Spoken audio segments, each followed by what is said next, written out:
The Bhagavatam, also known as the Srimad Bhagavatam or the Bhagavata Purana, is one of the 18 Mahapuranas, major Puranas, of Hindu literature.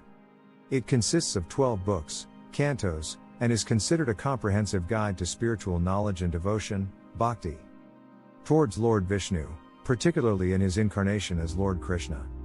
In the Bhagavatam we find a detailed explanation on the different stages of creation, known as the cosmic manifestation or the process of universal creation. Let's look at these various stages as described in this sacred text. Primary creation, Sharga. In this stage, the Bhagavatam explains the primary creation of the material universe. It starts with the emergence of the Mahat Tattva, which is the total material energy or cosmic matter. The Mahat Tattva contains the three modes of material nature: sattva, goodness; rajas, passion; and tamas, ignorance. These modes influence the behavior and qualities of all living beings within the material creation. From the Mahat Tattva, the Bhagavatam describes the manifestation of cosmic intelligence known as Buddha. Buddha is the subtle element that helps in discernment, decision-making, and understanding. It enables the differentiation and organization of the material energy. The next element to manifest is the false ego or ahamkara. It is the sense of individual identity and identification with the body. The false ego makes one perceive oneself as separate from others and from the Supreme. Finally, we have the creation of the five gross elements: earth, water, fire, air, and ether. These elements form the foundation of the material world, and are the building blocks for the physical bodies of all living entities. Secondary creation, Visarga.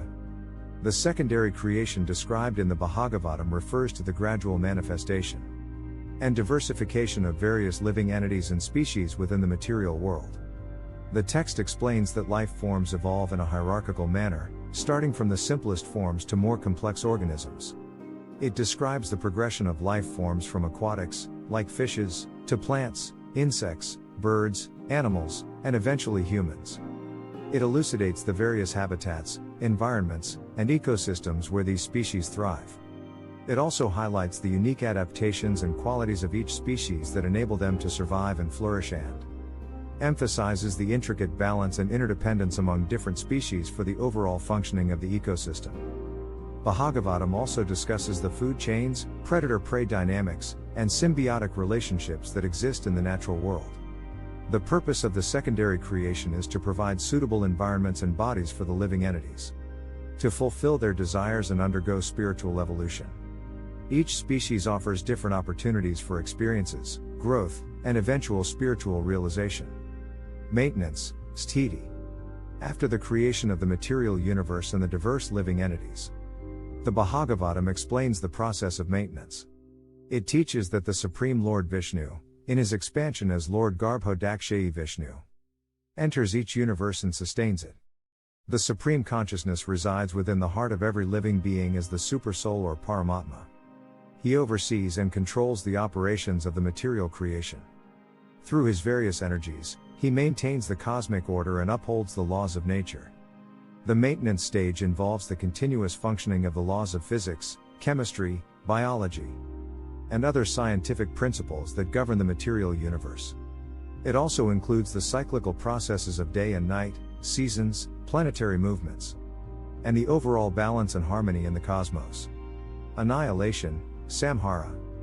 The Bhagavatam also elaborates on the process of annihilation or destruction of the material universe.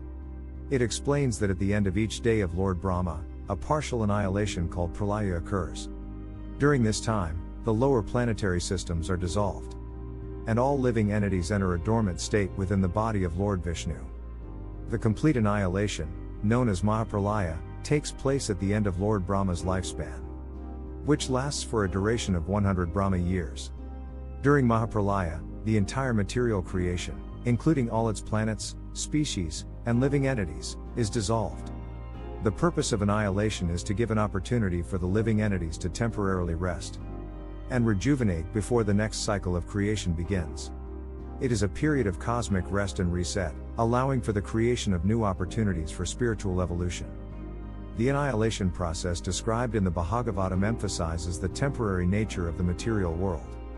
It reminds the living entities of the impermanence of material existence.